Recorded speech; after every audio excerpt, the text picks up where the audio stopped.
In the United States, only one swamp, it's in Louisiana, is bigger than the Everglades. But to Floridians, the Everglades are not a swamp, but a river, the famously named River of Grass. It's more than 120 miles long and 50 miles wide. Moving at not quite 2 feet a minute, a drop of water can take 6 months to make the journey to the Gulf of Mexico. But for some of the 1 million visitors annually to the area of the Everglades National Park, the trip goes a little faster. Several places offer rides on airboats, a 20-foot long flat-bottom boat or john boat powered by an airplane or automotive engine that is caged to prevent objects damaging it. Called in their language grassy water by Native Americans, the Everglades can receive up to 100 inches of rain during its wet season from April to October. But during the other 5 months, the Everglades can become a walkable dry swamp, with a highest point of land only 8 feet above the water.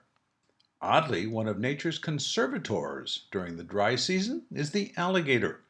The 250-million-year-old animals, the largest of 50 reptiles in the park, use their powerful tails to dig out holes which will fill with water, keeping alive fish and other creatures, also ensuring a supply of food for the gator who dug it. Designated a World Heritage Site, the Everglades are less than 10,000 years old and were home to two primitive Native American tribes and later the Seminoles. Almost from the time Henry Flagler brought the railroad to St. Augustine and then Palm Beach, the Everglades have been under attack by civilization. Fort Lauderdale and Miami have siphoned off huge amounts of fresh water from the area with a canal.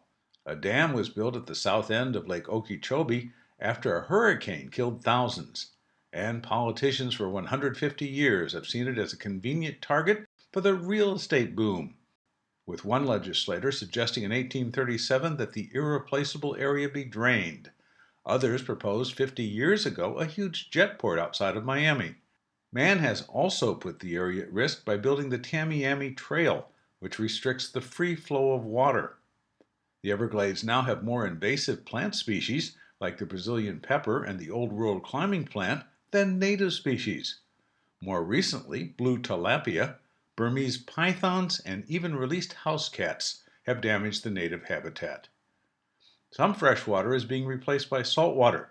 Still, alligators are no longer an endangered species, and plans to open more gates to the Tamiami Trail and a number of state and federal initiatives make it likely that the Everglades will continue to flow slowly to the sea and intrigue and welcome visitors for years to come.